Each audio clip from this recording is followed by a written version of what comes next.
Capítulo 5 de la lectura del derecho de bienes. Nociones generales. Se ha destacado y explicado con suficiencia por qué el dominio es el derecho real por excelencia, el rey de los derechos, el atribuido de las máximas potestades que la persona puede ejercitar sobre el bien que le pertenece, la espléndida manifestación del egoísmo o individualismo humano.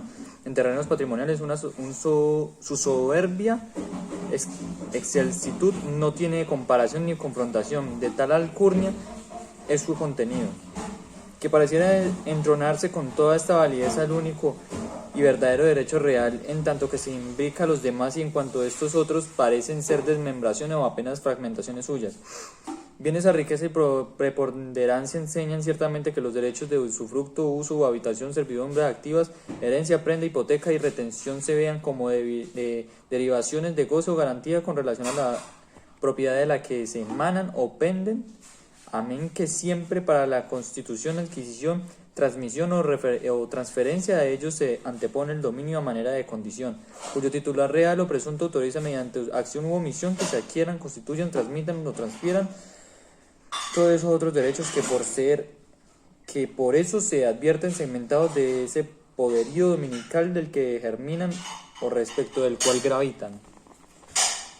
El usufructo presupone el dominio coexistente o el dominio coexiste con la nueva propiedad, es regularmente un acto dispositivo del propietario y excepcionalmente lo concede la ley o se gana por prescripción y aún así se supone un propietario. Lo mismo aplica por remisión normativa. El usufructo presupone el dominio coexiste con la nueva propiedad, es regularmente un acto dispositivo del propietario y excepcionalmente lo concede la ley o se gana por prescripción y aún así se supone un propietario. Lo mismo aplica por remisión normativa, el uso y la habitación. La servidumbre activa involucran predios de distintos dueños, o sea, primero está la propiedad sobre las heredades beneficiadas y afectas para que la facultad y el correlativo gravamen, salvo que vengan impuestos por naturaleza o por la ley. La herencia tiene relevancia como derecho si el causante. La prenda, hipoteca y retención son derechos accesorios que envuelven titularidad dominical en los deudores de las prestaciones principales que garantizan en suma. Todos esos derechos encuentran su referente ineludible en la propiedad o son una desmembración de esta. Al tratar de clasificar los derechos reales, adujimos que estos pueden ser de goce o de garantía. Los primeros permiten disfrutar de la cosa sobre la cual recaen y precisamos como tales, además de la propiedad, el usufructo, del uso o habitación, la servidumbre activas y la herencia. Los segundos son accesorios y se corresponden con la prenda, la hipoteca y la retención que apenas están garantizados una obligación principal. Análisis que evidencia y reafirma que el dominio es el fastuoso y ostentoso derecho real porque condiciona, origina o determina a todos los demás derechos. Capítulo 1. Derecho de usufructo. El derecho real de usufructo es la facultad jurídica que tiene una persona, el usufructario, de usar y gozar de una cosa ajena, con la obligación de conservarla en forma y sustancia para restituirla al cumplirse el plazo fijado para su ejercicio. La expresión usufructo deriva del latín tardius usufructus, compuesta por el vocablo usus del verbo uti, utilizar, y fructus del verbo frui, gozar, disfrutar de los frutos.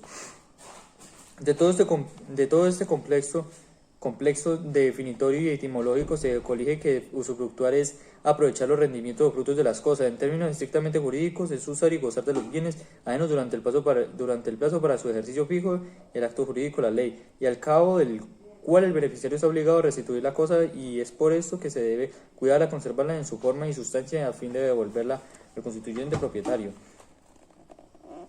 No hay lugar de confundir el usufructo con el arrendamiento porque son figuras totalmente distintas. Pues el usufructo es una desmembración de la propiedad. Su constitución implica la consistencia de dos derechos reales disímiles y diferenciables. El usufructuario se aprovecha de los frutos y productos de la cosa, uso y goce del nuevo propietario, que se reserva la disposición sobre el bien convergente de derechos que son oponibles erga omnes. Además puede operar a título gratuito. En cambio, el contrato de arrendamiento da origen a un derecho personal, no conlleva fragmentación de los atributos del dominio. El arrendador conserva el goce de la cosa, dado que el canon es un fruto civil que beneficia al propietario, en tanto que el arrendamiento apenas usa el bien, y por esto se debe pagar el instalamiento convenido. Por ende, el arrendador no enajena ni transfiere los frutos del bien. Tampoco debe confundirse con el usufructo con el comodato, porque este es un contrato de virtud de las cuales las partes del comodante entregan gratuitamente al otro, el comodatario, con una especie de mueble raíz para que la use y la restituya después de terminar el uso o plazo fijado. Por tanto, el comodante no se desprende del uso del goce de la cosa, del bien, y el comodatario no tiene los frutos o productos del mismo, solo lo puede utilizar. Además, el comodato no da origen a ningún derecho real en favor del comodatario. Es apenas un derecho personal, pues el título es precario. Características del usufructo. Es un derecho real de goce, en primer lugar, porque expresamente se halla dentro del título, dentro del listado enunciado del inciso 2 del artículo 665 del Código Civil. Reúne las características que lo definen como toda la vida cuenta que es potestad sobre una cosa determinada, tiene efectos ergaones y absolutos, debe respetarse por todos, goza de las acciones reales y con ellas de la persecución y preferencia. Implica la consistencia de dos derechos reales, dado que el constituyente sigue ostentando el dominio, pero limitado de la mera nueva propiedad, mientras que el uso y el goce quedan en cabeza del beneficiario, a quien todo el mundo, inclusive el dueño, está obligado a respetar ese derecho. Por consiguiente, coinciden los derechos sobre el mismo bien y como principales ambos, lo que desdibuja de cualquier consideración de la comunidad entre el nuevo propietario y usufructuario. Es una limitación de la propiedad, por razón del efecto correlativo al goce que se concede a favor del usufructuario, dado que el dueño de la cosa queda relevado de las facultades de usar y gozar, y como es oponible a todos, el bien carga con el embarazo del gravamen que restringe su comercialidad. Es un derecho especialmente temporal. La vida cuenta que es la esencia del usufructo, el plazo como se ha hecho futuro, el plazo que se ha hecho futuro y cierto siempre se cumplirá, lo cual genera su extinción y termina con las potestades del usufructuario. El usufructo es un derecho real transferible por el usufructuario, razón por la cual se puede disponer del mismo, venderlo, donarlo, permutarlo o cederlo quien quiera, siempre y cuando no se haya prohibido expresamente. Es un derecho intransmisible, pues así lo preceptúa el inciso segundo del artículo 832 y videm, a cuyas voces la nueva propiedad puede transferirse por acto entre vivos y transmitirse por causa de muerte. Es un derecho que tiene como objeto cosas determinadas e inconsumibles, merced a que la obligación del usufructo es conservarlo y restitución de la cosa que se le ha dado usufructo al finalizar el plazo que se ha fijado para su ejercicio. Puede constituirse o adquirirse a título oneroso o gratuito el objeto sobre el cual recae el usufructo. Según la definición que se transfiere del artículo 823 del Código Civil, el usufructo se puede constituir con respecto a cosas fungibles, caso en el que se impone el usufructuario la obligación de conservarse el bien y de cuidarlo para restituirlo a su dueño. No hay duda que la definición fue copiada por don Andrés Bello del derecho romano, porque en ella envuelve el usufructo stricto sensu, pero también el llamado quasi-usufructo, figura esta última fuertemente criticada con razón por la doctrina nacional, puesto que considera la viabilidad del usufructo sobre cosas consumibles. No es solo un antitecnicismo, sino que una contradicción jurídica, ya que cuando el propietario de la cosa consumible le entrega a un tercero para que éste la use y la disfrute, ese uso y goce implica indiscutiblemente la consumación material y jurídica de la cosa. En este orden de ideas, por ser toda una contrariedad jurídica y no tener ni siquiera un efecto práctico, el usufructo respecto de las cosas consumibles o cuasi usufructo de que hablaron los romanos, o usufructo imperfecto como llaman otro, es un saludo a la bandera. Está ahí pero no se constituye. Origen del usufructo. El usufructo tiene como fuente la ley, la voluntad expresada en un acto jurídico y la prescripción adquisitiva. Usufructo legal. La ley consagra una especie de usufructo que operan por misterio, tal como sucede con el que se concede a los padres sobre el peculio adventicio y ordinario de los hijos de familia. Ese peculio lo constituyen todos los bienes adquiridos por el hijo a título de donación, herencia o legado. Es indudable que esta especie de usufructo está más direccionada a proteger al hijo que a conceder beneficio a sus padres, pues los rendimientos y frutos de los bienes que constituyen el peculio adventicio ordinario del menor sometido a patria potestad debe tener como destinatario el mismo título del dominio con respecto a estas cosas, solo que se alivie las cargas de los progenitores, quienes por ningún motivo, en acatamiento del principio de prevalencia del interés superior del menor, podrán abrogarse mayores ganancias o utilidades que el niño, quien es el verdadero titular del derecho real del dominio sobre esos bienes, sin que esto sea óbice para que, atendida la magnitud de la herencia, legado, donación y demás circunstancias, los padres también pueden beneficiarse de los réditos, dado que la solidaridad en el núcleo familiar es cardinal e independiente, de lo cual sus integrantes se hallan en mejores condiciones patrimoniales. Usufructo voluntario. Esta clase de usufructo tiene como fuente en la voluntad de las personas. Consentimiento que se concreta de los actos jurídicos bilaterales o unilaterales, en tanto puede constituirse por un contrato o por testamento. Por acto entre ellos puede ocurrir que una persona titular del dominio decida entregar a un tercero usufructo del bien que le pertenece y reserve la nuda propiedad.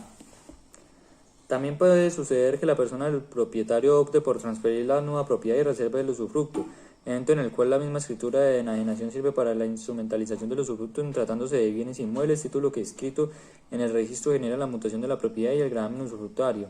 Ese es un giro jurídico muy propicio con miras a eludir procesos de sucesión cuando el único bien que tiene la persona es la casa de habitación y la quiere escritura la vida de sus hijos. Asimismo, es posible que el propietario decida enajenar el bien a favor de una persona, pero darle el usufructo a otra, caso en el cual también sirve la misma escritura pública cuando en los de inmuebles se trata y con registro da origen a los convergentes derechos reales. Ahora, en cuanto la ley permite que el usufructo pueda constituirse por testamento, es necesario para su existencia de efectos que también esta declaración unilateral sea válida. Usufructo por prescripción. Esta fuente del usufructo aparece consignada expresamente en la ley, pero ya hubo oportunidad de explicar lo difícil y verosímil que es en la práctica la adquisición que alude a la norma, puesto que vuélvase a decir, si una persona está poseyendo la cosa, la usa y la disfruta como si fuera suya, y lógico es pensar que bajo esas condiciones vaya a estar reclamando por usucapión el desmembrado derecho de usufructo, cuando aspirar con su posesión al dominio, que es el derecho real más rico y completo. Sin embargo, puede ocurrir que el constituyente no sea el verus domini de la cosa que entregan en usufructo, pero el usufructuario entra a ejercer su derecho de coste previsto de un justo título y buena fe que le generan la comisión de haberlo tenido de quien estaba facultado para constituirlo. Si en tal situación permanece por todo el tiempo necesario la prescripción ordinaria, si se resuelva el derecho del nudo propietario, podría alegar la adquisición del usufructo por usucapión y seguir ejerciéndola por el plazo de que se ha fijado para su duración.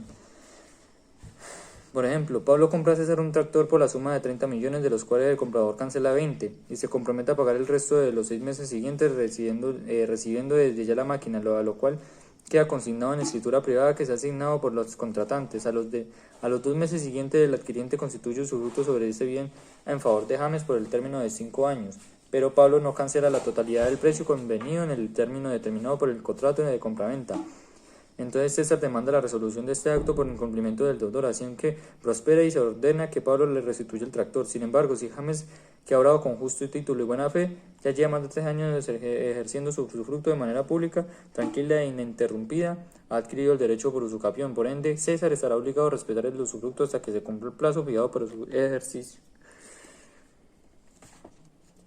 El plazo en el usufructo.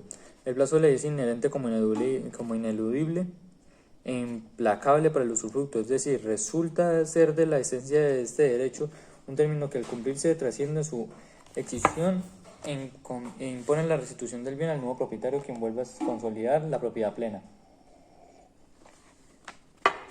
Cuando el usufructo nace de la voluntad, el plazo de que debe convenirse entre el constituyente y el usufructuario impuesto en las últimas por el propietario. Si la fuente es el testamento, el testador es quien fija el término de duración.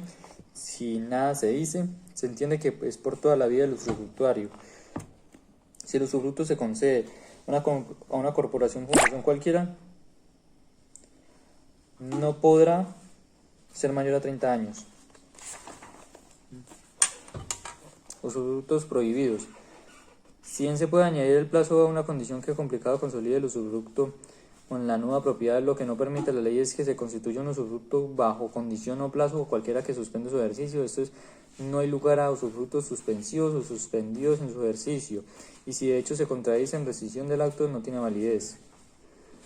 Miremos esto último con un ejemplo. Miguel dice en su testamento que constituye usufructo sobre su finca, la Catalina, en favor de su hijo José, quien estudia en el seminario bajo la condición que éste se ordene de sacerdote. El usufructo así contenido no tiene ningún efecto, dado que condición difiere en su ejercicio, y si José se ordena y su padre ya muerto, nada puede reclamar porque el usufructo nunca nació de la vida jurídica. Sin embargo, si José se ordena y el papá no ha fallecido, el usufructo es plenamente válido. Derechos del usufructuario. De la definición, contenido y el alcance del derecho del cual el titular es usufructuario nace por virtud de la ley y cláusulas del efecto jurídico las siguientes potestades. Para poder gozar y usar del bien sobre el cual se le ha otorgado el usufructo, le es inherente posesión del mismo, puesto que como el usufructuario entra a sustituir al dueño en el ejercicio de estos atributos elemental, resulta que tenga este contacto material directo e inmediato y permanente con el bien durante el tiempo fijado. Por consiguiente, tiene derecho a exigir que por el propietario se le entregue la cosa fructuaria, aclarando que esa posición es de cara al usufructo y no con respecto al dominio que sigue en cabeza del nuevo propietario. Tiene derecho a percibir los frutos naturales que produce la cosa constituida en usufructo. Tiene derecho a determinados productos porque si la cosa fructuaria comprende mina y canteras en actual laboreo, puede el usufructuario aprovecharse de ellas. Tiene derecho al disfrute de bosque y de arboledas. Puede disfrutar de rebaño y ganado, debiendo de responder por los animales que demueran. El usufructuario no tiene sobre el tesoro descubierto en el terreno que usufructúa el derecho porque la ley se le concede al propietario del suelo. Si el usufructo tiene como objeto un bien inmueble, el usufructuario le asiste al derecho de servirse de la cosa. El usufructuario tiene derecho de retención sobre la cosa fructuaria. Obligaciones del usufructuario. Prestar caución suficiente de conservación y restitución. Si el usufructo no constituye la caución un término razonable, el juez, a solicitud del propietario, dará a la administración del usufructo con cargo de pagar al usufructuario el valor de los frutos producidos, deducidos de los gastos que haya ocurrido. Hacer el inventario de descripción de la cosa que recibe en usufructo. Residir el bien en el estado en que se encuentra al momento de la delación. Cuidar la cosa fructuaria. Asumir todas las cargas periódicas. Está obligado a respetar los arriendos de la cosa fructuaria contratados por el propietario. Restituir la cosa fructuaria al finalizar el usufructo. Derechos del nuevo propietario. Puede disponer del derecho de dominio. Tiene derecho a manera de compensación, reciprocidad de los frutos pendientes cuando termine el usufructo. Está legitimado para impetar de las indemnizaciones por los deterioros que el usufructuario un tercero realice. Tiene derecho a la parte del tesoro que le responde por la ley en su calidad de dueño. Puede ejercer las acciones jurisdiccionales establecidas para terminar unilateralmente con el usufructo. Obligaciones del nuevo propietario. Realizar las obras o refracciones mayores, entendidas como las que ocurren por naves a largos intervalos de tiempo. Indemnizar al usufructuario de los perjuicios que le haya causado durante el tiempo. Está obligado a auxiliar el usufructuario en caso de ataques. Extinción del usufructo por la llegada del último día del plazo fijado o por la muerte natural o presunta del usufructuario. Por la resolución del derecho del constituyente. Por consolidación del usufructo con la propiedad. Por la renuncia del usufructuario. Por prescripción. Por destrucción total de la cosa fructuaria. Capítulo 2. Uso y habitación. El derecho real de uso consiste generalmente en la facultad de gozar de una parte limitada de las utilidades y productos de una cosa, mientras que el de habilitación es la potestad para morar un bien inmueble destinado a la vivienda. A partir de la definición de la naturaleza y los efectos que el Estatuto Civil asigna al uso y habitación, bien puede caracterizarse así. Son decisivamente derechos personalísimos, podría decirse que son en estricto intuito personae. Por ende, intransmisibles por causa de muerte e intransferibles a cualquier título por acto de entre vivos. No se puede render en comodato. Ni el usuario ni el habitador están obligados a constituir caución. El habitador es obligado a hacer inventario y el usuario solo hará cuando se trate de cosas que se deben restituir en especie. El uso y habitación se limitan a las necesidades personales del usuario. Uso y habitador. El usuario y el habitador deben usar los bienes en virtud de sus respectivos derechos que se le han otorgado con la moderación y cuidados propios de un buen padre de familia. La verdad es que, por lo menos desde la experiencia personal y profesional en esta clase. Capítulo 3. Las servidumbres activas. Noción. Es un derecho real consignado en el artículo 879 del Código Civil, que consiste en el gravamen que se impone a un predio en beneficio o utilidad de otro predio bajo la condición que ambos predios sean de distintos dueños.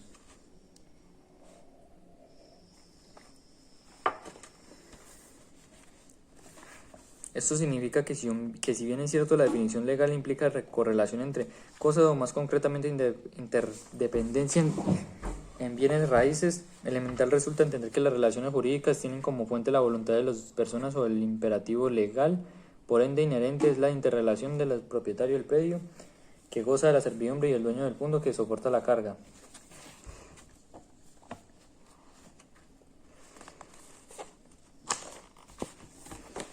Características de las servidumbres. Es un derecho real conforme ya ha dicho. Recae sobre una cosa determinada y presente, es absoluto y opera erga omnes en favor de los propietarios y poseedores del predio dominante. Demanda la existencia de por lo menos dos predios: el que goza de la utilidad, beneficio o derecho, que por eso se llama predio dominante, y el que soporta el gravamen, limitación o carga, que se denomina predio sirviente. Los predios deben ser de distintos dueños, nemini res suba servit, decían los romanos, para significar y predicar que no se podía constituir servidumbres sobre cosa propia, y ello implica hasta hoy que en materia de servidumbre los fondos tienen que ser diferentes propietarios. Debe existir ciertamente el beneficio o utilidad del predio dominante y la correlativa carga o limitación para el predio sirviente.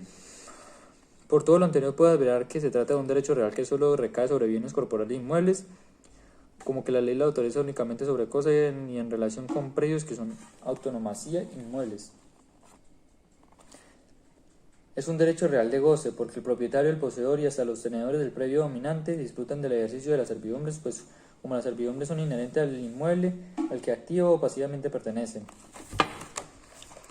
Por el hecho o constitución de las servidumbres no desaparece el derecho real de dominio que tiene el propietario del predio sirviente sobre la parte de su inmueble que se ocupa o destina a la servidumbre. Las servidumbres son inseparables del predio a que activa o pasivamente pertenecen.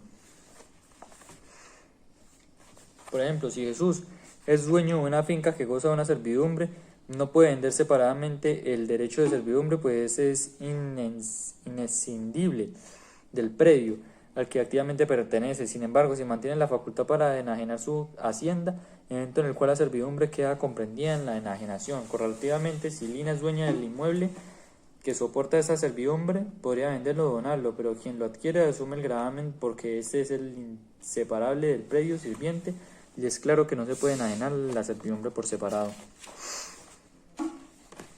Es un derecho real indivisible.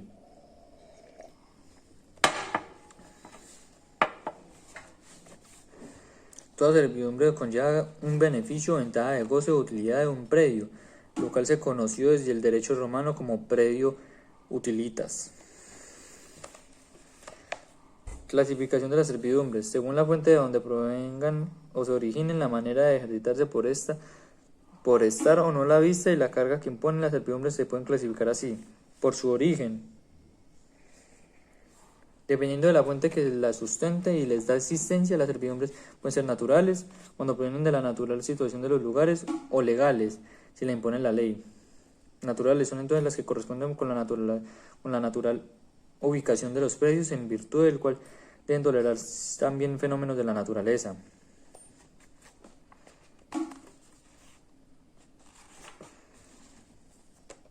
Las legales son las que tienen su fuente en las normas, por cuanto el legislador la halla indispensable a la explotación, beneficio o utilidad del fondo dominante. Voluntarias son aquellas que provienen del acto jurídico en el que se expresa la voluntad de las personas con capacidad para disponer de lo suyo, en las cuales constituyen servidumbre. Por el ejercicio. Esa clasificación viene determinada por las condiciones en las que las servidumbres alcanzan su dinámica de ejecución, punto de vista desde el cual se les mira como continuas o discontinuas. Servidumbre continua es la que ejerce o se puede ejercer ininterrumpidamente sin la necesidad de un hecho actual del hombre. Discontinua, en la que funciona en intervalos de tiempo más o menos largos y se supone el hecho de la actividad humana para su ejercicio. Por estar o no a la vista. Esta categorización está afincada en la revelación visual que se suelen tener las servidumbres constituidas, por ende pueden ser aparentes o inaparentes. Servidumbre aparente es la que está continuamente a la vista. Servidumbre inaparente es en cambio la que no se halla a la vista, aquella cuyos dispositivos de ejercicio se encuentran ocultos, encubiertos o clandestinos, de suerte que no se advierten al primer brillo de ojo. Continuas y aparentes, que serían los que no requieren del hecho de la actividad humana para su ejercicio.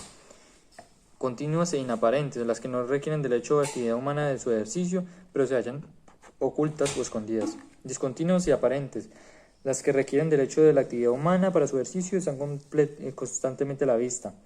Por ejemplo, la del tránsito, discontinuas e inaparentes, las que requieren del hecho de la actividad del hombre para su ejercicio y no se hallan a la vista, están ocultas o encubiertas. Por ejemplo, la del acueducto, si los tubos van clavados en la tierra.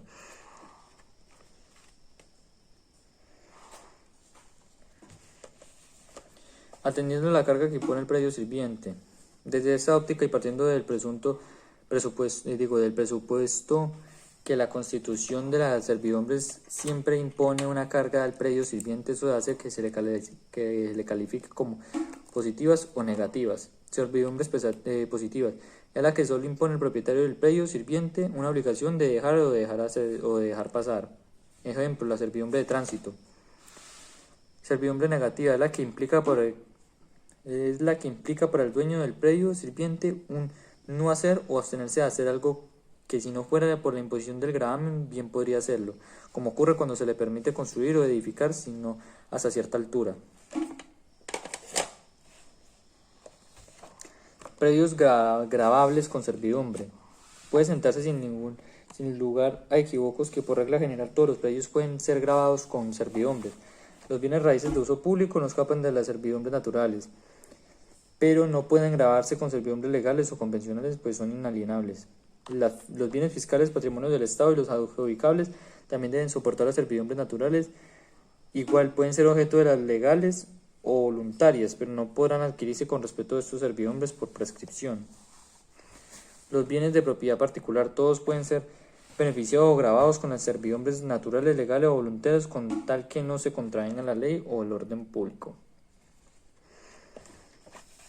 Capacidad para constituir o adquirir las servidumbres. Todas las personas son capaces de adquirir y son capaces y cada cual puede someter su predio a las servidumbres que quiera y adquirir las que se hallen necesarias de otros predios. Servidumbres legales. Ya prenotamos que las impuestas por el derecho positivo en cuanto el legislador las encuentra imprescindibles a la explotación, utilización o goce del predio beneficiado, como que se advierten necesarias al fin de garantizar el ejercicio del derecho constitucional de propiedad, lo cual constituye su fundamento y razonabilidad, pues de otra manera el hacedor de la ley no estaría legitimado para fijarlas, más que siempre implican un menoscabo o limitación del dominio.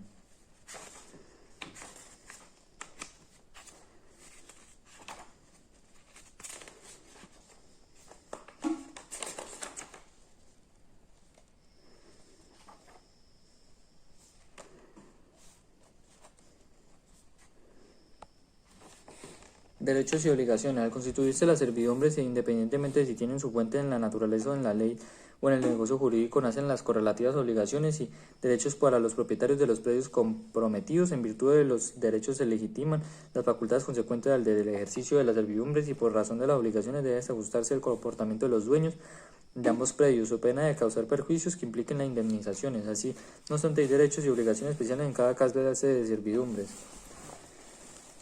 En general pueden destacarse las siguientes obligaciones. El propietario del predio dominante tiene derecho a los medios necesarios para el ejercicio. El propietario del predio dominante puede hacer a su costa las obras indispensables para el ejercicio de su servidumbre. El propietario del predio dominante puede ejercer las acciones tendientes a la constitución y modificación de la servidumbre. El propietario dominante no puede hacer obras, construcciones ni realizar actos que aumenten el gravamen al fondo sirviente, quedando obligado a indemnizar los perjuicios que se cause por ellos. El propietario del predio dominante está obligado a costear las obras y construcciones necesarias al ejercicio de la servidumbre. El dueño del predio sirviente puede proponer la variación a su costa de la servidumbre si con el transcurso del tiempo se le ha hecho más oneroso el modo primitivo de su construcción. El propietario del predio dominante está obligado a pagar indemnización por la constitución misma del servidumbre. Si se divide el predio dominante, el propietario del predio sirviente no está obligado a constituir otra servidumbre a los nuevos dueños. El dueño del predio sirviente puede impetrar la terminación o extinción de la servidumbre cuando quiera. El propietario del predio sirviente puede aprovechar la servidumbre en propio beneficio sin causar perjuicios o limitaciones al dueño del punto dominante. El propietario del predio Sirviente no puede alterar, disminuir ni hacer más incómoda la servidumbre con que se está grabado su inmueble. Extinción de las servidumbres. Las causas están en el artículo 942 del Código Civil. Por la resolución del derecho constituyente. Esa eventualidad se presenta cuando quien propietario del predio sirviente constituye la servidumbre y luego, por una decisión posterior, se resuelve su derecho de dominio. Igualmente, si un propietario fiduciario constituye una servidumbre sobre el inmueble sometido a la condición, una vez que se cumpla y el bien haya de pasar del dominio del fideicomisario, por efectos de la restitución se termina la servidumbre. Por el cumplimiento del plazo de la condición. Esto es una causal que aplica solamente con relación a las servidumbres voluntarias porque son las únicas que se pueden concederse a plazo o someterse a una condición resolutoria. Por la confusión. Es una de las causas de extinción de la obligación que, según el artículo 1724 del Código Civil, se presenta cuando en una misma persona concurren las calidades de acreedor y deudor. Por consiguiente, esta figura también tiene la virtualidad de extinguir las servidumbres si se da la reunión perfecta e irrevocable de ambos predios en manos de un mismo dueño. Por renuncia del dueño del predio dominante.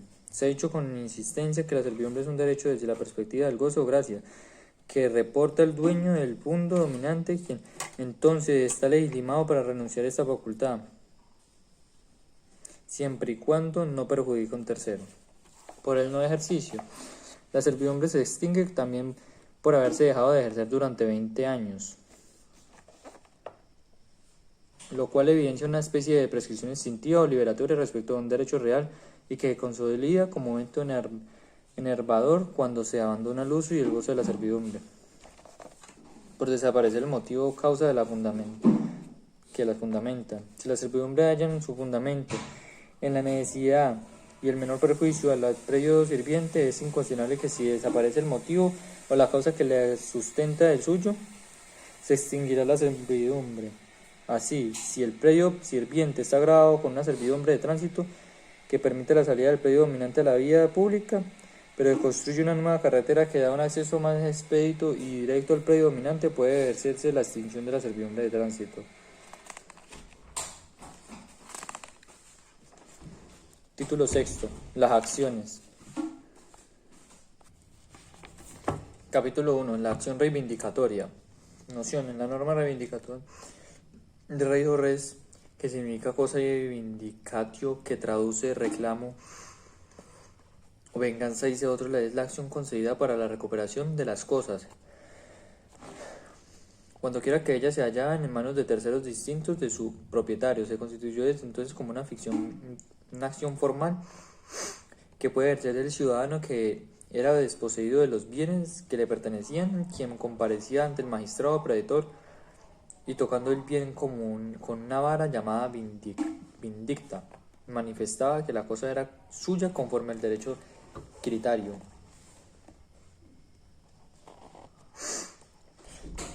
En la dinámica y realidad social, los titulares del derecho de dominio suelen verse privados de la posesión de las cosas que les pertenecen. Estos no tienen el poder físico de las mismas porque se le han extraviado o ante un descuido son tomadas por un tercero, como ocurre con los bienes muebles, o le han sido usurpadas,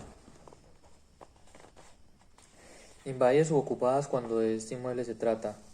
Es decir, los dueños pierden la relación material con sus bienes, pues se encuentran en manos de otros que lo detentan con o sin su consentimiento y negándole o desconcediéndole el derecho de propiedad. Por consiguiente, con el fin de proteger a sus desprovistos o desposeídos propietarios, la ley, estableciendo la acción reivindicatoria, la sazona una acción de naturaleza real que goza de los atributos de persecución y preferencia, cuya finalidad es la recuperación o restitución de la cosa que se encuentra en la esfera del señorío práctico del poseedor. Todo eso se puede precisar diciendo que la reivindicatoria es una acción real que tiene el propietario de una cosa de la cual no está en posesión para demandar su restitución de la persona que actualmente la posee. Requisitos esenciales de la acción reivindicatoria. Son 4 los presupuestos consustanciales o axiales de la acción reivindicatoria, puesto que para su Prosperidad o efectividad se advierte indefectiblemente concurrente y de necesaria demostración el punto que le falta no comprobación suficiente de alguno de ellos para dar el traste con la detención del reivindicante. Estas orgánicas exigencias son que quien ejerce la acción, esto es el reivindicante, sea titular del derecho real de dominio sobre la cosa que impetra en restitución, que el demandado tenga la calidad jurídica de poseedor actual del bien que reclama el demandante, que haya identidad entre el bien que demanda el reivindicante con el que posee el demandado, que se trate de cosa singular o una cuota parte en cosa singular. Personas que pueden reivindicar. La legitimación por activo para invocar la acción reivindicatoria corresponde al propietario pleno, al nudo o mero propietario y al propietario absoluto o fiduciario de la cosa. La acción publiciana. La ley protege de manera especial la fe con el que actúan las personas.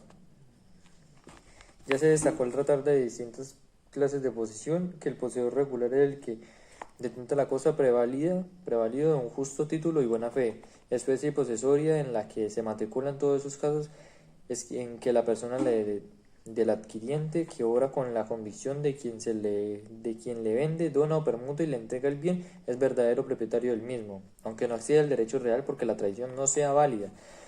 Sí queda en poder de la cosa y con esa cualificada condición que le permite llegar al dominio por otro modo distinto, que es la usucapión del corto tiempo. Los requisitos para ejercer la acción publiciana, llamada así que fue instalada desde el derecho romano por el pretor público, son los siguientes. La legitimación por activa está en cabeza del poseedor regular. Por tanto, debe probarle el demandante que la cosa poseía en virtud de un justo título y buena fe, que el demandante se encuentre en camino de ganar el bien por prescripción. La acción no puede ejercerse frente al verdadero propietario del bien ni en contra de otro poseedor de igual o mejor derecho. Debe tratarse de una cosa singular, pues no procede para las universalidades jurídicas, como la herencia. Debe haber identidad del bien reclamado como el poseedor regular y el que detenta el demandado. No puede ejercerse por poseedores de mala fe, o que estando de buena fe carecen de justo título, es decir, los poseedores irregulares no gozan de esta acción.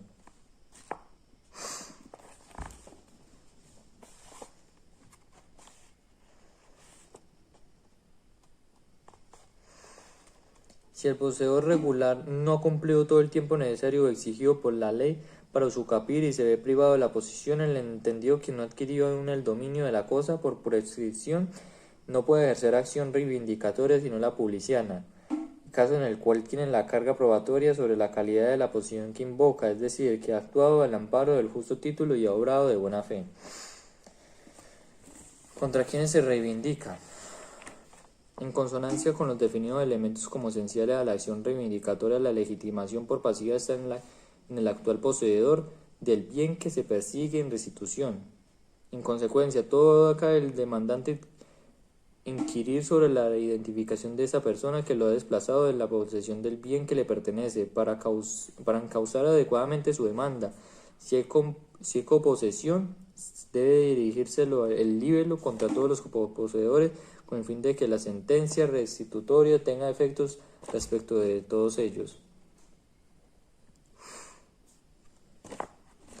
La acción de dominio puede dirigirse contra un heredero por la parte que posea en la cosa, pero las prestaciones a que está obligado el poseedor por razón de los frutos o deterioros que le eran imputables pasan a los herederos de este prorrata de sus cuotas hereditarias.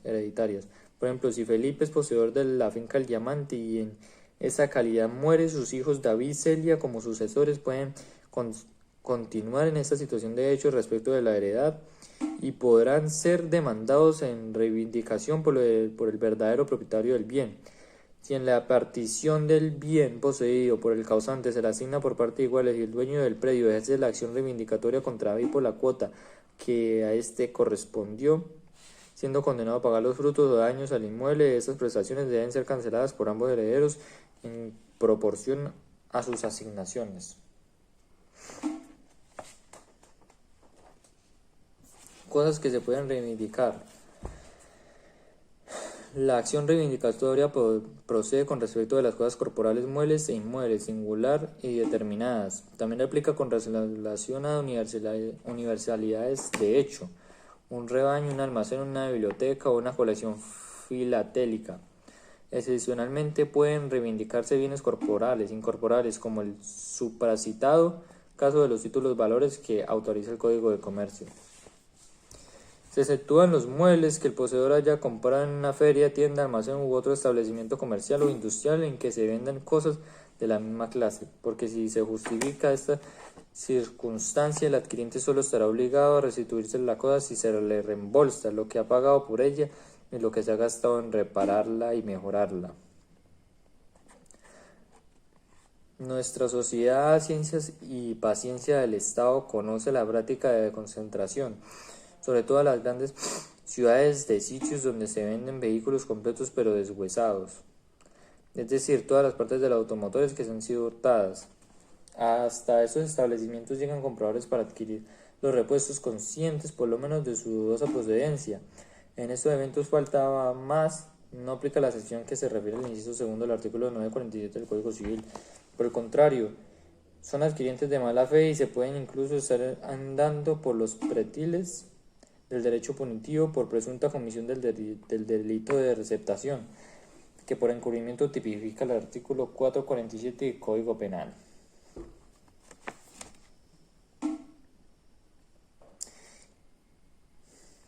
Así, si Mario y Luisa son propietarios de la finca Los Potrillos, ubicada en la vereda de La María, jurisdicción del municipio de Bugavalle, la cual está poseyendo Rubén, la acción reivindicatoria puede ser intentada por Mario, por Luisa o por ambos. Si se intenta por Luisa, debe dirigir la demanda contra Rubén e identificar el predio por su total extensión, linderos y demás características, pues no se le podría exigir por lo imposible que se haga individualizaciones de su parte porque esta es ideal.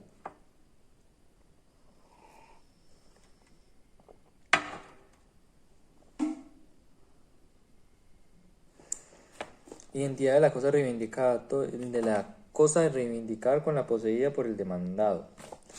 Este requisito de la acción reivindicatoria es trascendental, importancia para que prospere la pretensión del actor, dado que las confusiones ambiológicas que pueden resultar en el trámite del proceso pueden dar del contraste con el fin que se persigue, pues el juez necesita tener certeza de esa cosa correspondencia al momento de dictar la sentencia que disponga la restitución. No ha de quedarle al juzgador el menor intersticio de duda en cuanto que el bien que dispone restituir e impetrado por el demandante es el mismo que tiene posesión del demandado. Por ende, cualquier vacilación puede hacer fracasar la acción de dominio, presupuesto que resulte ineludible y debe estar librado de toda incertidumbre porque, como lo resalta la jurisprudencia nacional, la entidad entre la cosa a la cual arregla el derecho con titularidad demuestra el actor y la cosa poseída por el demandado es indispensable porque, tratando de hacer el efectivo del derecho, ha de saberse una certeza cuál es el objeto sobre el cual decide. Medidas cautelares en proceso de reivindicatorio. Si se trata de un bien mueble y existe motivo para temer que se pierda o deteriore en manos del poseedor, puede el actor pedir su secuestro, siendo obligado el demandado a convenir en cautela o dar seguridad suficiente para la restitución en caso de ser condenado. Estas medidas pueden ser precaas con la demanda o en cualquier estado del proceso, ya que la inminencia del daño o pérdida puede ser advertida y justificada por el actor desde la introducción del libelo o venirle esa preocupación en el trámite procesal. Las prestaciones mutuas. Como viene a explicarse, la acción reivindicatoria está consagrada legalmente a favor del dueño que se ha perdido la posesión del bien que le pertenece porque a contracar a un tercero le posee desconociéndole su derecho real. En razón de esas mutuales obligaciones, el reivindicante triunfante o vencedor tiene derecho a que el poseedor vencido en la litis se le compra con las siguientes prestaciones: que se le restituya la cosa de las condiciones fijadas por la ley o por el juez, que esa restitución del bien incluya, si se trata de una heredad, las cosas que forman parte de ella o que se reputen como inmuebles por adhesión o destinación, que le indemnice por los deterioros que haya experimentado el bien por hecho o culpa del poseedor, que se le restituyen los frutos naturales y visibles percibidos y los que el propietario hubiera podido percibir con mediana inteligencia y actividad si la cosa estuviera en poder suyo.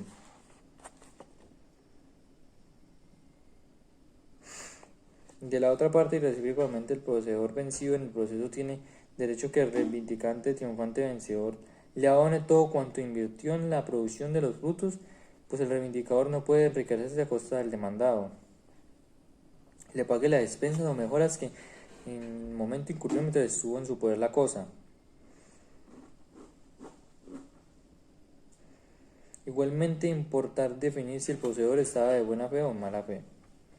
Las mejoras necesarias son aquellas que se hacen imprescindibles para el mantenimiento y conservación de la cosa, de manera que si no se realiza oportunamente el bien se destruye, deteriora, deja de cumplir su utilidad.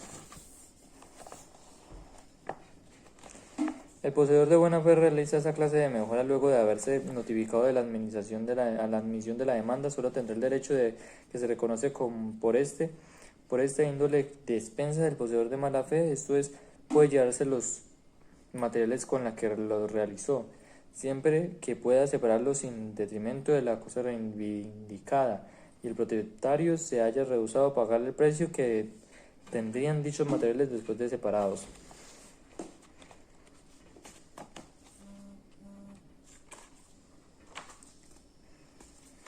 Capítulo 2. Las acciones posesorias. Defensa de la posesión. Apartado esencial ha tenido el estudio de la posesión en esta obra. Ya se trataron los temas relacionados con su definición, naturaleza, los elementos que le son sustanciales, las virtudes, defectos y clasificación de las mismas, enfatizando en su importancia social y económica trascendiente del ordenamiento jurídico por erigirse en condición para usucapir. Defensa material y directa de la posesión.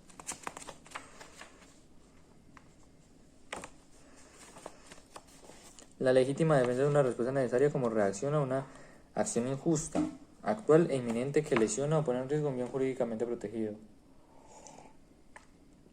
Quien detenta un bien a cualquier título, esto es, como propietario, poseedor o mero tenedor, asume la responsabilidad por conveniencia de su protección y conservación, ya que nadie quiere ser despojado de las cosas que le pertenecen, posee o detenta. Por consiguiente, la persona que se aboca en una situación de asalto o ataque a un tercero de ese poder sobre la cosa está autorizada por la misma naturaleza humana y por el ordenamiento jurídico a reaccionar oportunamente en resguardo de potestad de la cosa que es suya. Por tanto, quien experimente ese ataque a sus bienes o a ser desapoderado o desposeído de los mismos está facultado para resistirse en el acto de impedir que otro tome la cosa pertenece o posee o tiene, la cual traduce la forma más original, oportuna y eficaz de defender el derecho. No obstante, el privilegio debe ceñirse a las siguientes condiciones: que la agresión sea injusta, o que se la pretenda arrebatar el bien, que sea actual, que debe operar en ese mismo instante, que sea inminente, es decir, que apremie la amenaza o menoscabo del bien jurídico, el patrimonio. La reacción debe ser proporcional a la agresión. Por ejemplo, si Gustavo va por la calle hablando a través de su teléfono móvil y sorpresivamente lo aborda un hurtador, quien le arrebata el celular agredido, puede resistirse por la fuerza o impedir que se lo lleve el dispositivo, inclusive perseguir al ladrón e invocar el auxilio de la gente con el fin de evitar el latrocinio y recuperar el artefacto, pues ha sido víctima de un atentado al bien jurídicamente tutelado, mediante una agresión injusta que por su actualidad e inminencia justifica la reacción, siempre que la fuerza sea necesaria y suficiente para retomar la posesión o tenencia del bien. Empero, si Gustavo no logra la recuperación en ese contexto de apremio y el otro día ve a alguien con su teléfono, no estaría legitimado para ejercer violencia. Igualmente, si Bernardo sale de su apartamento, asiste a la universidad y regresando en horas de la noche sorprende un intruso en su departamento, está legitimado para repelerlo y utilizar la fuerza necesaria con el fin de desalojarlo y hasta entregarlo a las autoridades. Fue obra en legítima defensa de su patrimonio y está frente a una situación que le presenta actual, inminente e injusta.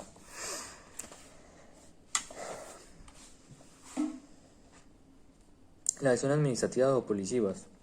Las acciones interpersonales, la necesidad y el ánimo de adquirir los bienes lleva a que los ciudadanos se traben en disputas sobre la disposición de las cosas, lo cual trasciende al orden público y se constituye en un cultivo de conflictos que pueden sobrepasar la sola pugna posesoria. Ese compromiso del interés general legitima a la intervención estatal a través de prima facie de la autoridad policía, procura de conjurar la problemática y evitar consecuencias más graves.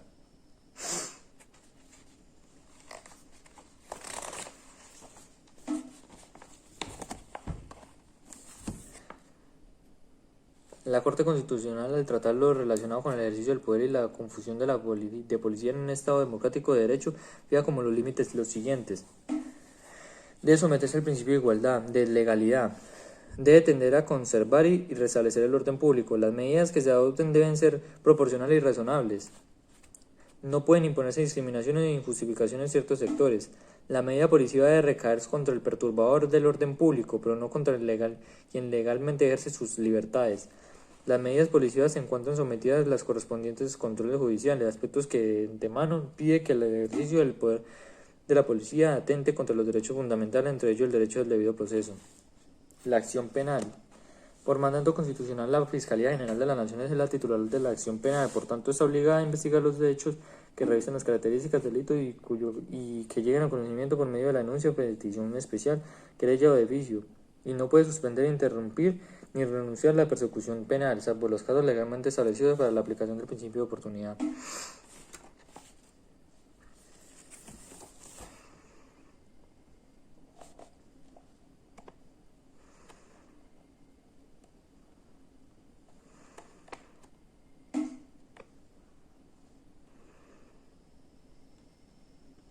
En la comisión de todos esos delitos puede verse comprometida la propiedad, la posición o la tenencia, dado que la acción del sujeto agente autor del punible conlleva el apoderamiento, apropiación, usurpación o perturbación o invasión de los bienes que a cualquiera de esos títulos tiene la víctima. Por consiguiente, dados los presupuestos del tipo objetivo y llegados los hechos conocimiento de la Fiscalía, debe iniciarse inmediatamente la investigación correspondiente con miras a determinar la materialidad del injusto y la identificación y judicialización de los responsables.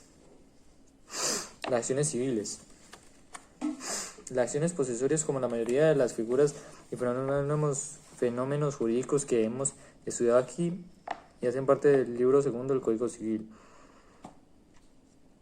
El sistema jurídico colombiano conserva ese legado por el tenor del artículo 972 del Código Civil. Las acciones posesorias tienen como por objeto conservar o recuperar la posición de bienes raíces o de derechos reales constituidos en ellos. Estas acciones posesorias obedecen a las siguientes características. Son acciones inmuebles, o sea, que ellas solo pueden interponerse para conservar o recuperar la posición de ejercer respecto de bienes raíces o derechos constituidos en ellos. Aunque vale decir, no existe una razón seria ni argumento válido que sustente el dejar por fuera de esos mecanismos protectores de la posesión. La posición sobre muebles. Por ende, de lege ferenda habría que dimensionar estas disposiciones al amparo de toda clase de bienes. Tiene como finalidad la conservación la conservación o recuperación de la posición y evitar que los particulares hagan justicia de su propia mano. Estas acciones pueden ser ejercidas por el propietario, el poseedor, el usufructuario, el usuario, el habitador y el heredero. No se han autorizado en favor de arrendatarios, comodatarios, dispositarios o tenedores en general. No se pueden intentar en relaciones de las cosas que no es posible ganarse por prescripción, como la servidumbre inaparentes o discontinuas, los bienes de uso público, fiscales, patrimonios del Estado o adjudicables baldíos. Para ejercer esas acciones es necesario demostrar por lo menos un año de completo de posición tranquila e ininterrumpida. Las acciones que tienen por objeto conservar la posición prescriben al cabo de un año completo. En estos juicios posesorios no se toma en cuenta el dominio por una u otra parte que se alegue, lo cual no es óbice para que se puedan exhibir títulos de propiedad con el fin de demostrar la posesión. La posesión que ha de demostrarse es la material, es decir, que se tiene la cosa corpus con ánimo de señorío y dueño. La acción para la recuperación puede distinguirse contra el usurpador o cualquier otra persona cuya posesión derive de la usurpación. Si un propietario o un poseedor regular no logran mediante los interdictos posesorios recuperar su posesión, pueden acudir a la acción reivindicatoria y publiciana. Si el poseedor se le reputa dueño mientras otro no demuestre serlo, esa presunción del dominio es la que protege por el ordenamiento jurídico con los interdictos de conservación y recuperación. Como la perturbación y despojo generan daños y perjuicios, entre ellos la imposibilidad de obtener los frutos, deviene consecuentemente la indemnización por parte del demandado vencido. Las acciones de conservación y recuperación se transmiten conforme a las ritualidades definidas por el Código General del Proceso para el trámite verbal y se aplican las reglas generales que definen el artículo 327 de Jusdem. La querella de restablecimiento.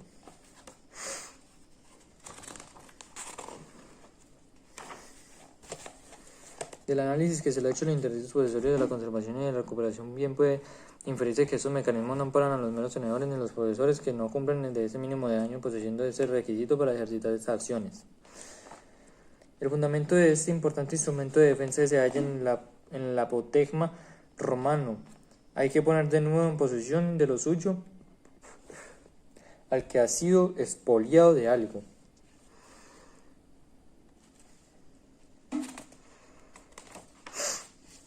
Los presupuestos que son inherentes a la querella de restablecimiento son la legitimación por activa de esta persona del tenedor o del posesor que aún no lleva un año de posesión tranquila e ininterrumpida, que este poseedor o ese tenedor hayan sido arrebatados violentamente de la posesión o tenencia que ostentaban sobre la cosa.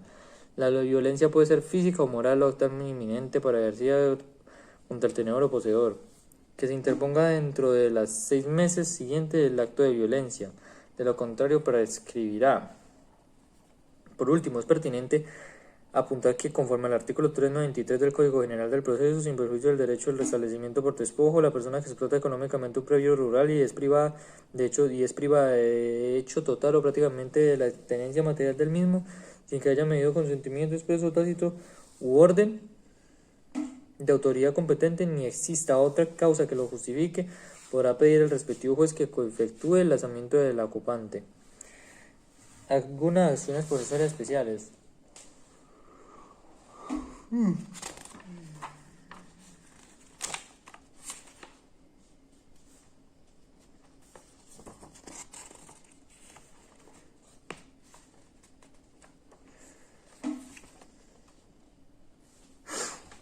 Denuncia de obra nueva. El artículo 986 del Código Civil legitima al poseedor para pedir que se le prohíba toda obra nueva que trate de construirse sobre el suelo del que se está en posesión. Facultad que no aplica cuando la obra sea necesaria o esté orientada a precaver la ruina de un edificio, de acueducto, canal, puente, acequia, etc.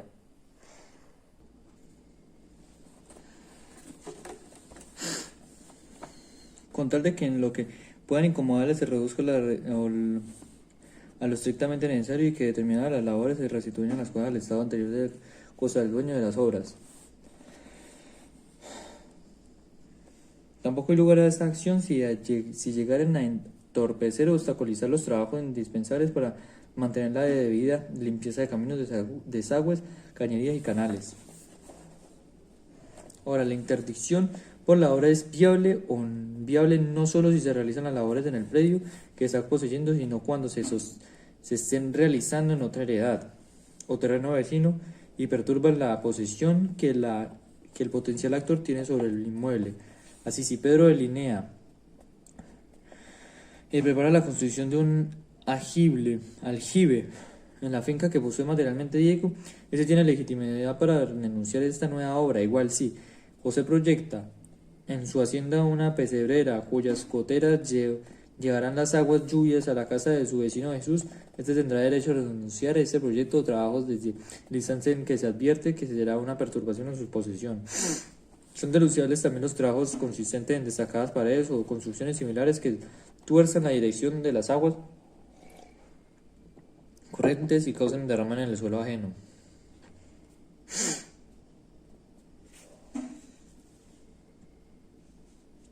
O que estancadas generan la humedad o priven de su beneficio los pedidos que tienen derecho a aprovecharse de ellas, casos en los cuales ordenará al juez de petición a los interesados que estas construcciones se deshagan o modifiquen y resarzan en los superficios.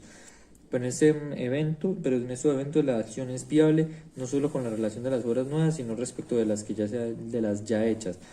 Mientras no haya transcurrido tiempo bastante para construir un nuevo derecho de servidumbre, salvo que las tales obras corrompan el aire y lo hagan evidentemente dañoso.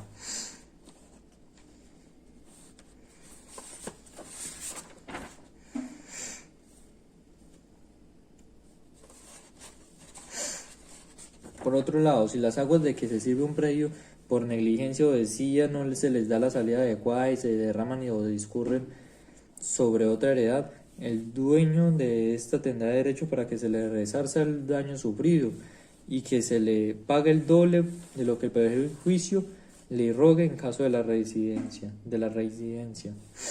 Igual, si un árbol ya plantado extiende sus ramas sobre el suelo ajeno o sus raíces penetran en él, puede el dueño o poseedor de la heredad perjudicada exigir que se corten las partes excedentes de las ramas y cortar el mismo las raíces sin importar si el árbol le está apostado o no a la distancia de vida.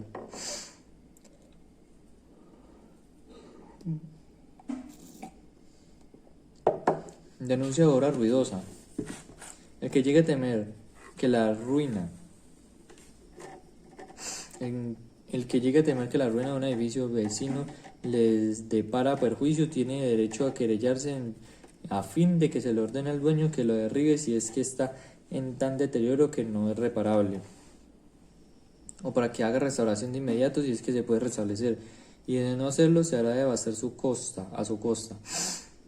Esta acción se concibió desde el derecho romano pretoriano como una cautela destinada a garantizar la indemnización de perjuicios, con la finalidad de neutralizar los riesgos y peligros que potencian un daño por la vetustez o ruina de un edificio. Es una solución a esa contingencia y a la que la zozobra latente que emana de esas construcciones que por vías deterioradas o mal construidas amenazan a colapsar y dañar las heredades vecinas. El objetivo del especial interdicto es lograr que se derribe la edificación, o por lo menos para pedir delanteramente la garantía que asegure el resarcimiento de cualquier daño futuro, pues que así lo prevé el artículo 988 del Código Civil.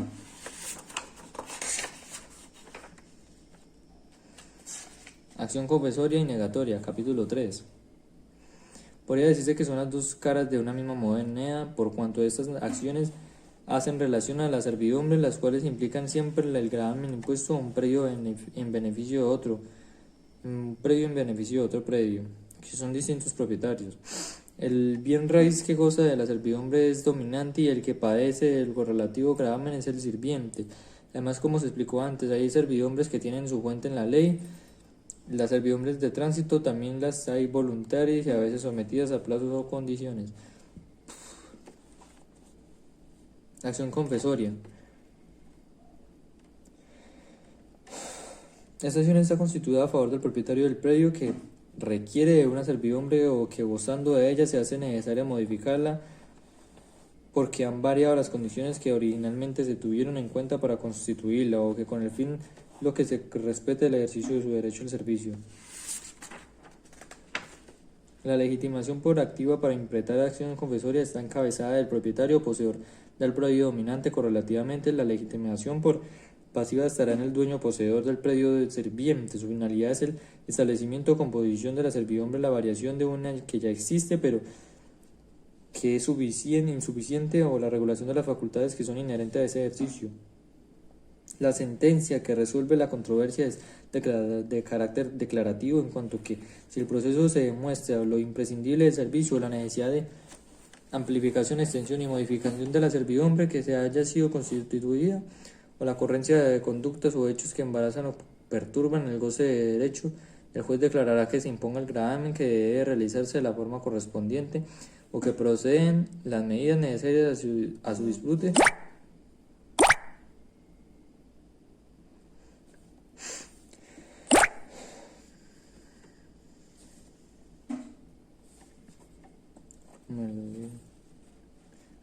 conforme a la ley o el contrato de contera. Ordenará las indemnizaciones que haya lugar. Cuando la servidumbre se ha ganado por el modo originario de la prescripción adquisitiva y el dueño de la heredad dominante aspira a tener la declaración y consolidación de su derecho al servicio, debe recurrir igualmente a esta acción confesoria porque el proceso de pertenencia se ha establecido es para la adquisición del dominio. En suma, quien quiera aprovecharse de una servidumbre que aún no existe puede que le requiera y le asista derecho a ella por la ley o por el acto jurídico, o que extendiendo le resulte insuficiente, inadecuado y supone una modificación o variación o que requiere, se recurren los derechos y obligaciones inherentes a su ejercicio, tienen a su alcance la acción confesoria. Acción negatoria. Es la contracara de la acción confesoria, pues quien es propietario de un predio cuenta con la acción negatoria para oponerse a la constitución de una servidumbre en cuanto no es necesaria, o lograr que se modifique la ya existente porque se han cambiado las condiciones de su ejercicio, o que se extinga definitivamente en tanto desaparecieron las razones que le sustentaban. Entonces, la legitimación por activa para el ejercicio de la acción negatoria o nugatoria, como también se le llama, la tiene el propietario o poseedor del predio sirviente, mientras que la legitimación por pasiva está en el dueño o poseedor del predio dominante. Su objetivo principal es librar de una heredad de la constitución de una servidumbre que se dé por terminada una ya constituida que se ha tornado innecesaria o varíen las condiciones de un ejercicio acordadas con nuevos hechos o circunstancias que renieguen de la extensión o amplitud con que inicialmente se estableció. Por consiguiente, la existencia que resuelve la confrontación entre los propietarios de los predios comprometidos es esencialmente declarativa, conforme a lo probado en el proceso, y si la servidumbre no es imprescindible, han mudado las condiciones de servicio o desaparecieron las razones de su existencia. El juez no hace más que declarar la improcedencia de constituirla, ordenar que se ajuste en su ejercicio a la extinción definitiva del gravamen, disponiendo de las indemnizaciones que haya lugar.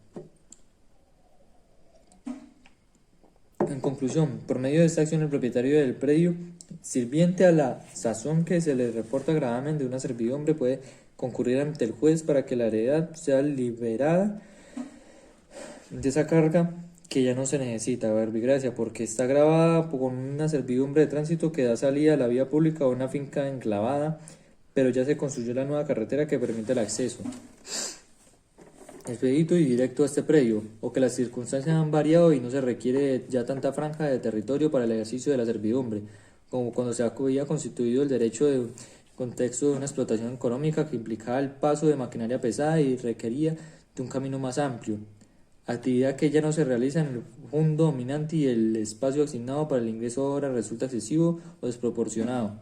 Las acciones confesorias y negatorias se tramitan bajo las ritualidades del proceso verbal y se resuelven atendiendo las reglas especiales del artículo 376 del Código General del Proceso.